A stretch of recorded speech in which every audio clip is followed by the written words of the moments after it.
ఏంటయ్యా దౌర్జన్యం? కొట్టు లాక్కొచ్చిన లాక్కొస్తున్నారు. Give respect and take respect. ఎవడయ్యా వీడు?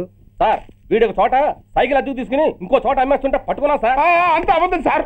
అయినా సార్ నా ఫేస్ చూస్తుంటే సైకిల్ కొట్టేసి వాళ్ళ కనిపిస్తున్నాను సార్. లేదు, నీ ఫేస్ చూస్తుంటే జేబులు కత్తిరించే లెవెల్లో కూడా కనిపించదు. Mister inspector, mind your tongue. You don't know who am I. నేనెవరో నీకు తెలియదు. ఎవరివో? పౌర హక్కుల సంఘం ప్రెసిడెంట్ని. ఓహో అలాగా. ఈ సంగతి మా అన్నయ్య నాతో ఎప్పుడు చెప్పలేదే. బహుశా ఆయనకి తెలిసి ఉండదు. అవును, ఎదుగు ఎవరయ్యా మీ అన్నయ్య? ఆయనేరా పౌర హక్కుల సంఘం ప్రెసిడెంట్. పోలీసు వాళ్ళం మాకే హరికథలు చెప్తావరా? నన్నే కొడతావా? నీ అంతు చూస్తాను. నన్ను సెల్ల పెట్టేయండి, నన్ను సెల్ల పెట్టేయండి. తాళాలు వేసేయండి, తాళాలు వేసేయండి. ఎంత జరిగిన తర్వాత మీరు బయటికి పంపన్నా పోను. ఎస్ఐ నాతోనే పెట్టుకున్నావు, ఇంకా నువ్వు మటాష్ అయిపోతావు. Okay okay okay, we will meet in court of law. అయ్యా సార్, వీడి గురించి నాకు బాగా తెలుసు సార్. వీడు మామూలుడు కాదు, పరమ కంత్రివుడు. వాడితో మనకెందుకు వచ్చిన గొడవ సార్, వదిలేద్దాం. ఏంట్రా వీడి పీకేది నా టోపీ? చూస్తూ ఉండు. కోర్టులో వీడికి మినిమం 6 నెలలు ఎంచకపోతే మా పేరు టైగర్ కిషోర్ కుమారే కాదు.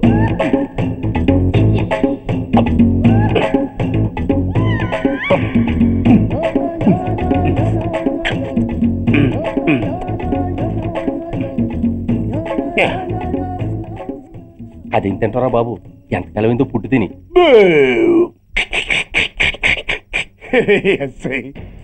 నాతో పెట్టుకుని హోల్లో ఏలెట్టావు.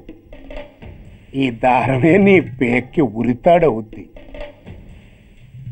నా హైటెక్ బ్రెయిన్ పవర్ ఏంటో రేపు నీకు కోర్టులో తెలుస్తుంది. ఏమయ్యా, నువ్వు అద్దె సైకిల్ ఇంకొకరికి అమ్మటానికి ప్రయత్నించావా? బుద్ధి గడ్డి దించేశాను సార్, ఇంకెప్పుడు చేయను సార్. ఆడపిల్లల తండ్రి, మా నాన్నకి పక్షవాతం, మా ఆవిడికి చెయ్య.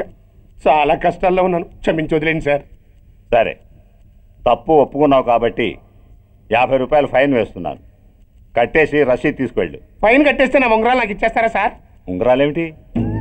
ఏం బాగున్న రోజుల్లో మా అమ్మ చేయించింది సార్. ఒకటేమో వెంకన్న బాబు ఉంగరం కాసున్నరా, ఇంకోటి షిరిడి సాయిబాబా ఉంగరం 2 కాసులు. నాకెన్ని కష్టాలు వచ్చినా పోయిన మా అమ్మ గుర్తు కోసం వాటిని జాగ్రత్తగా దాచుకున్నాను సార్. అలాంటిది అవి నా చేతికి ఉండకూడదని బలవంతంగా లాగేసుకున్నారు సార్ ఈ ఎస్ఐ గారు. సార్, వీడు చెప్పేది అబద్ధం. నేనే ఉంగరాలు తీసుకోలేదు. అసలు వీడి చేతికి ఉంగరాలు లేవు సార్. లేవు, ఎట్లా ఉంటాయండి మీరు లాగేసుకుంటాను. అయ్యా, తమరు వేలుకున్న ఉంగరం ఒకసారి తీయండి. వాట్? ధర్మాన్ని కాపాడటం కోసం సార్, మీకు దండం పెడతాను సార్. దయ్యుంచి ఒకసారి తీయండి సార్. ఆ వేలికి ఉంగరం పెట్టుకుని మచ్చ ఉంది కదండి? ఉంది. నా వేళకున్న ఈ మచ్చలు చూడండి సార్. పోలీసులు ఎట్టి అబద్ధాలు ఆడుతుంటే మా లాంటి వాళ్ళ బతుకులు ఏమైపోవాలి సార్? ధర్మ ప్రభువులు, నాకు అన్యాయం జరగకుండా చూడండి సార్. ఏమయ్యా సార్, అతని వేళకున్న ఆ గుర్తులేమిటి? సార్, అవి ఇంకేం చెప్పకు. మర్యాదగా అతని ఉంగరాలు అతనికి ఇచ్చేసి అవి ముట్టినట్టుగా అతనితో స్టేట్మెంట్ తీసుకుని కోర్టులో ప్రెజెంట్ చేయి. లేకపోతే మీ మీద యాక్షన్ తీసుకోవాల్సి వస్తుంది.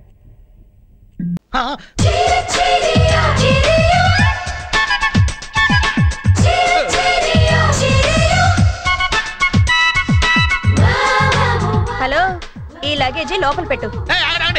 ఎవరు మీరు? నేను లక్స్ పాపని. మై లిటిల్ పాప. నా రెక్సోనా పాప. నేను పిఎస్ పాప. ఎంత మనసులాయో అవన్నీ మర్చిపోండి. మెడిమిక్స్ ఉంటే చాలు. నేను మెడిమిక్స్ పాపను. ఓహో, మీరు సబ్బుడమే వాళ్ళ. Who are you man? ఆరోగ్యానికి రక్ష ఇస్తుంది లైఫ్ బాయ్. లైఫ్ బాయ్ ఎక్కడ ఉందో ఆరోగ్యం అక్కడ ఉంది. I'm Lifebuoy. ధర తక్కువ, దొరద ఎక్కువ కాదు, నొరగ ఎక్కువ. టోటల్ గా మీ అందరికి కొవ్వు ఎక్కువలా ఉంది. బయటికి వెళ్ళండి. ఏంటి గొడవ? ఎవరు వీళ్ళంతా? సబ్బులమ్మే సుబ్బమ్మలట. మాకు సోపులు షాంపూలు అవసరం లేదు, బయటికి వెళ్ళండి. మేము సబ్బులు అమ్మడానికి రాలేదు సార్. ఈ 8-2-3 నంబర్ కలిగి. మా ఇంటిది కాదు, బయటికి వెళ్ళండి. అయ్య బాబాయ్, ఇదేంటి ఇంటికి వచ్చిన అతిథుల్ని బయట నిలబెట్టి మాట్లాడుతున్నారు? మీరు రండి.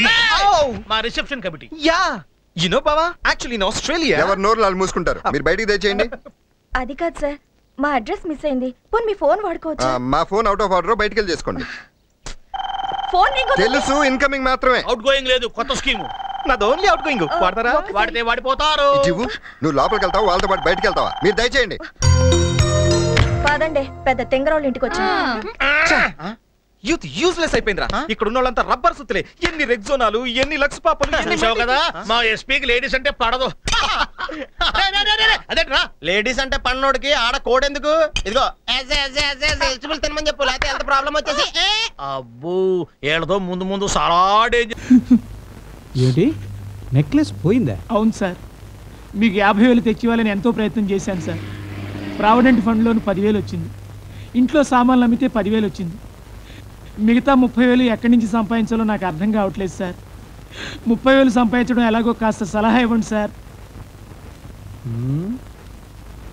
నువ్వు ఉంటున్న ఇల్లు అద్దె sir. TV 60 sir. Radio 60 sir. మంచాలు 60 సార్. దిళ్ళు 60 సార్. దుప్పట్లు 60 సార్. మీ ఆవిడే 60 సార్. సొంతం సార్. దాన్ని నమ్మి వేలం వేసి. ఏమండి తాళి కట్టిన భార్యను వేలం వేయడం న్యాయం అండి? ఏ నా పరువు ప్రతిష్టలు నువ్వు బజార్లో వేయడం న్యాయమా? ఏమండి వద్దండి, భార్యను వేలం వేయడం లోకల్లో ఎక్కడా లేదండి. ఎందుకు లేదండి? హరిశ్చంద్రుడు చంద్రమతిని వేలం వేయలేదు, అలాగే నిన్ను వేలం వేస్తున్నాను. దేవుడు పాట 20,000 20,000 21,000 తెల్లగడ్డ పైన పాట 21,000 21,000 నా పాట 22,000. బట్టతల ఆయన పాట 22,000 22,000 ఒకటోసారి 32,000 నా పాట 32,000. పోస్ట్ మ్యాన్ గారి పాట 32,000 ఒకటోసారి రెండోసారి మూడోసారి పాట కొట్టేశాం. ఏమండి పోస్ట్ మ్యాన్ గారు 32,000 నాకు ఇచ్చేసి మా ఆవిడని తీసుకుపోండి. ఈ బండ మీద నన్ను లాక్కెళ్తున్నాడండి. నేను రాను, నన్ను వదిలు. వదలను. 32,000 పెట్టి నీ ఏలం పట్ల పడినానే. ఏమండి వద్దండి, నన్ను వేల వేయొద్దండి, వద్దండి. ఏమిటి ఏమైంది? ఏమండి ఇంకెప్పుడు ఎవరింట్లో నుంచి ఏ వస్తువులు తీసుకురానండి. కావాలంటే చలంగారింట్లో జన్మంతా పాచి పని వంట పని చేసాను, ఆ బాకీ తీరుస్తానండి. నాకు బుద్ధి వచ్చిందండి, నన్ను క్షమించండి, నేను ఇంకెప్పుడు చేయనండి. నీకు బుద్ధి రావడం కోసమే ఆ నెక్లెస్ ఖరీదు 50,000 అని చెప్పాను.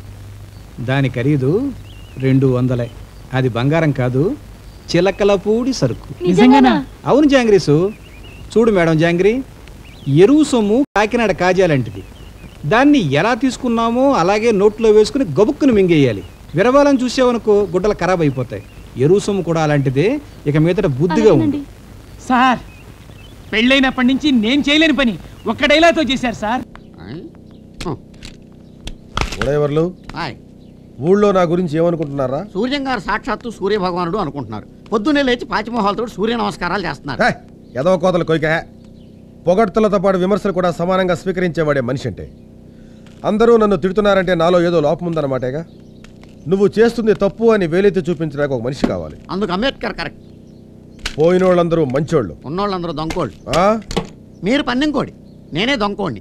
చూడు ఉడాయ్, నువ్వు నా గుమస్తావి. నన్ను వేలెత్తి చూపించిన విమర్శించిన అధికారం నీకే ఉంది. విమర్శించు. నేను మిమ్మల్ని విమర్శించడమా? విమర్శించవయ్యా.